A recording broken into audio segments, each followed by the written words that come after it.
ya Allah kol kutuydum kengin bertin nardipin bu ce ılan turan çatabi. Anna üze kallı bappın, kızır bappın. Unna bile kahan kelagan kerkener, kahan kelagan dirim mütçabır. Onunca çoğu astırnım diye nıttın bebin kılamne bildim. Hami kılamne ol. Ona oğunu kıtta sıhhane bildandı.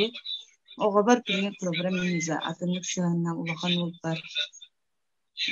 Hami çılaya oğlanına hadır. İyi bədin bildağına bədə diye oğlum kıyha bəyber erilimden anladır.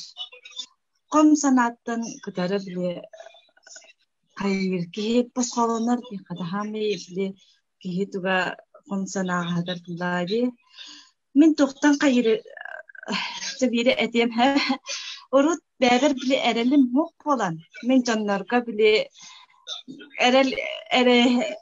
ereli gördüm. Günlerden tuğra ereyen ben ereyden anım cıvdı. Senen barda onu kolabran min oğlar bun görür ki ebe ho hep min bemetlikten oğlar bun bemer oğladınlardı bunu bar günlere gömülü bar günlere kayı diye kurduk. Nar onu ereyen Bilin antukan ho konna bili kergemet bana rut kerja herber kerja hi kutuk boda katenar kera barat tanang kayan to kertin jen min bugün barak takpın min bugün anu kena takpın bakın keriya barak pun bakara pun jen kurduk bili boluktan di kurduk kaya dan anu kena beneretin biligin bulana min bahas tolu kerjen uza Körtehebin kolabra boluktan kurduk olunmaktın. Mandık marafonlar opsayınan nahat oğalaqtır evet gün batırını kene sakalı tılından barat bolan olaq ödünümde, tiyimde, jonga tuhalaq yani bun toğu darxa bile.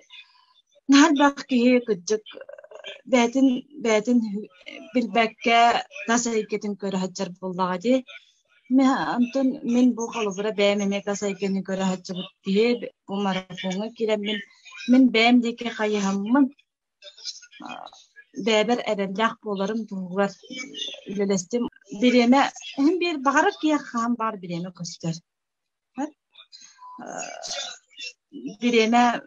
bireme diyenettin bu manne verene kiren baran bäğer össel bak bireme attarın